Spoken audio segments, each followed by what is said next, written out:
Assalamualaikum warahmatullahi wabarakatuh. Perkenalkan, nama saya Kusnatu Zulfa Walidiana dari Fakultas FTIK, jurusan BGRI. Nah, di sini saya akan menjelaskan tentang bagaimana sikap kita bersyukur.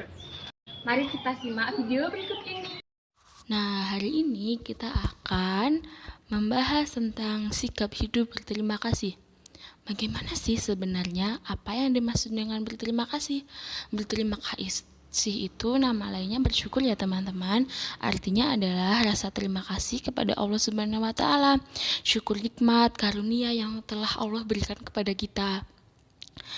Nah, pasti teman-teman bingung apa sih yang harus disyukuri dari Allah? Banyak banget teman-teman. Nah, salah satunya adalah oksigen.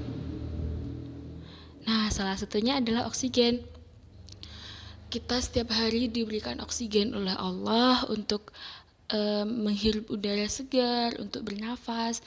Kita tidak perlu membayar sedikit pun, sepeser pun, dan itu semuanya gratis. Coba contohnya kita lihat di rumah sakit. Nah, banyak orang-orang sakit yang harus membeli oksigen untuk mereka sendiri agar mereka dapat bernafas. Nah, kita diberi oksigen secara gratis oleh Allah Subhanahu wa taala agar kita manfaatkan, agar kita dapat hidup dan sebagainya.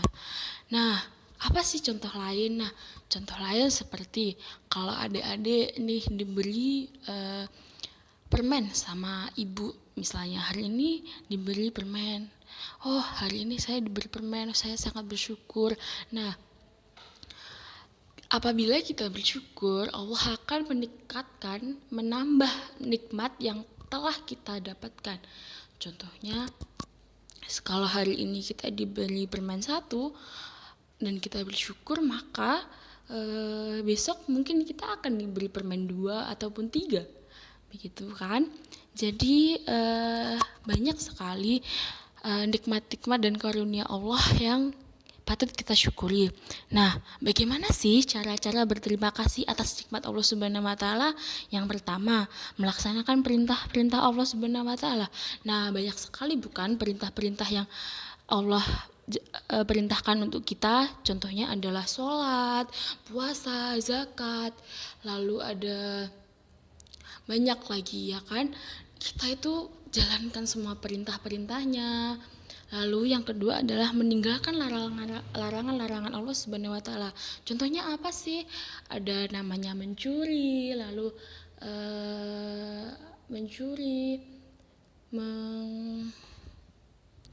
sombong dan juga pemalas. Nah, jadi kita itu tidak boleh pemalas teman-teman ya.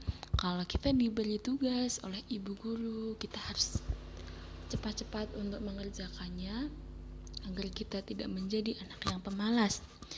Lalu yang ketiga adalah memanfaatkan nikmat Allah Subhanahu wa taala dengan baik. Nah, sesuai yang saya terangkan tadi, bahwa kita harus memanfaatkan nikmat Allah dengan baik. Seperti kalau kita diberi nafas, ya kita harus memanfaatkannya dengan baik, dengan melakukan hal-hal yang baik. Lalu ada menginfakkan sebagian harta milik kita. Nah, teman-teman boleh nih menginfakkan berapapun yang kita punya, walaupun hanya 500, 1000, berapapun yang kita punya untuk kita infakkan kepada fakir miskin, kepada masjid, itu kita boleh sekali.